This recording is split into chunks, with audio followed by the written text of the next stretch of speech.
सर्वांना नमस्कार. माझं नाव मिथिलेश देसाई. काल माझी 6 जनपद येथे आदरणीय पवारसाहेब यांची नाती रेवतीजी यांचा रिसेप्शनचा सोहळा होता, पण तिथे पंतप्रधान नरेंद्र मोदी महोदय येणार होते आणि त्यांच्यासोबत माझी एक 10 ते 12 मिनिटाची चांगली भेट झाली. पवारसाहेबांनी मला याची संधी दिली. मी त्याबद्दल खूप आभार मानतो. आणि फणसामध्ये जे आम्ही गेले एवढ्या वर्षापासून जे काम करत आहोत ती मला मांडण्याची संधी मिळाली. म्हणजे अगदी फणसाची पावडर जी डायबिटीजसाठी आहे, सीड पावडर जी प्रोटीनसाठी आहे, इव्हन जे फणसाचे पिक्केगारांचे चिप्स, परत फणसाची बनलेली लेदरची बॅग किंवा फणसाचे बनलेलं पासपोर्टचं वॉलेट, हे सगळंच वेस्टपासून बनलं होतं, जे आम्हाला पंतप्रधान महोदयांसमोर मांडण्याची संधी मिळाली. मी चांगल्या प्रकारे त्यांना सगळ्या गोष्टी सांगितल्या आणि जॅकफ्रूट इयर डिक्लेअर करण्यात यावी अशी विनंती केली.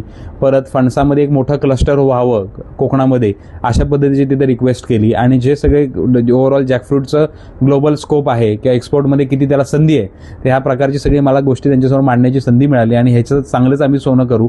आणि ही जी भेट आहे ही एक चांगली आहे. ही माझ्या जिल्ह्यासाठी, माझ्या राज्यासाठी खूप अभिमानास्पद आहे. आणि ही सर्व यंग पिढीला मी हे भेट किंवा ही गोष्ट मी काय म्हणतात ते त्याच्यामधनं प्रेरणा घेऊन सगळ्यांनी आपण एकत्रितपणे काम करू असं मी त्याच्यामागे विश्वास ठेवतो. मोदींचं काय रिफ्लेक्ट होतं भेटीनंतर? मोदीजींचं रिफ्लेक्शन असं चांगलं होतं की त्यांनी सगळ्या गोष्टी शांतपणे सगळ्या गोष्टी ऐकून घेतल्या नाही, त्यांनी समजून घेतलं नाही. यासाठी काय करावं लागेल हा देखील त्यांनी मला प्रश्न विचारला नाही. आणि जसं काय करावं लागेल हे विचारल्यावर मी ज्याने उत्तर दिलं, त्यांनी मला सगळ्या गोष्टी कागदपत्र वगैरे त्यांच्यासोबत देण्यास सांगितले. आणि नक्कीच ह्याच्यामधनं काहीतरी पॉझिटिव्ह निघेल अशी माझी त्याच्याकडनं अपेक्षा आहे. मोदी व्यतिरिक्त इतर कोणाशी बोलणं झालं या संदर्भात? मोदीजींशिवाय रिसेप्शनमध्ये बरेच मोठे मोठे नेते पूर्ण भारतभरातले आले होते. आदरणीय पवारसाहेबांचं तेवढं मोठं वलय आहे भारतामध्ये, पण मी त्याच्यामध्ये राहुल गांधीजींना भेटलो, अखिलेश यादवजींना भेटलो, विनोद तावडेजींना भेटलो आणि बरेचसे जे नेते होते, आमच्या महाराष्ट्रातले बरेचसे नेते होते, त्या सगळ्यांना भेटलो. आणि जॅकफ्रूटबद्दल सगळ्यांना माहिती होतं, पण ते काय प्रकारे अजून स्केलअप करता येईल आणि कालच्या भेटीमुळे त्याला अजून चांगलं स्वरूप मिळालेलं आहे. काय वाटतं म्हणजे भेटीनंतर काय याचा काहीतरी यश असं आलंय असं वाटतं की काय पुढे जाऊन याचा तरुणांना फायदा होऊ शकतो? शेतीविषयी जी काही उत्सुकता आहे लोकांमध्ये, नकारात्मकता आहे ती निघून जाईल असं वाटतं? नकारात्मकता तर नक्कीच निघून जाईल. ह्या भेटीमुळेच असं नाही, पण ह्या भेटीच्या माध्यमातून आपल्याला काय काय करता येऊ शकतं, आयुष्यामध्ये काय पॉझिटिव्ह आस्पेक्ट्स आहेत, की ॲग्रिकल्चरमध्ये किती स्कोप आहे, ह्याचं एक आपल्याला स्वरूप बघण्यात आणि ह्याच्यामध्ये शिकण्यासारखं आहे.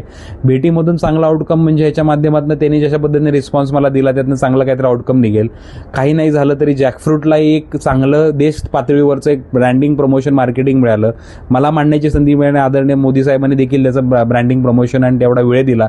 त्यामुळे फणसाबद्दल अजून चर्चा वाढली आणि फणसाबद्दल चर्चा वाढल्यामुळे ओव्हरऑल देशभरामध्ये त्याचा चांगला स्केल होईल असं मला त्याच्या माध्यमातून वाटतं. काय एकंदरीत या सगळ्या चर्चेतून आता पुढे काय म्हणजे मुख्यमंत्र्यांना वगैरे भेटणार आहे या संदर्भामध्ये? जर मला संधी मिळाली तर आदरणीय मुख्यमंत्री महोदयांना मी नक्कीच भेटेल आणि ह्याच्याविषयी काय करता येऊ शकतं किंवा ह्याच्याविषयी कसं स्केलअप करता येईल. आम्ही प्रायव्हेट लिमिटेड कंपनी फॉर्म करून इन्व्हेस्टमेंट पण चांगल्या पद्धतीने करायचा प्रयत्न करत आहोत. तर त्याच्यामध्ये जरी आम्हाला काही मदत झाली तर आम्ही चांगल्या प्रकारे याचं प्रोसेसिंग वगैरे सेटअप करू शकतो. भेट काय अगोदरची ठरलेली होती, प्री होतं की काय? ठरलेली अशी होती आणि नव्हती पण म्हणता येईल, कारण की काय आदरणीय पवार साहेबांनी मला सांगितलंच होतं आपल्याला भेटायचं आहे म्हणून.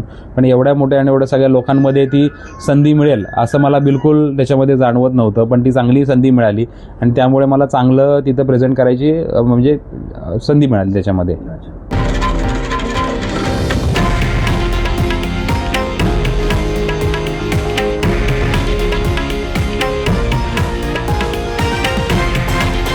हे आहे देशातील नंबर 1 न्यूज नेटवर्क आणि आपण पाहत आहात TV9 मराठी, एकमेव.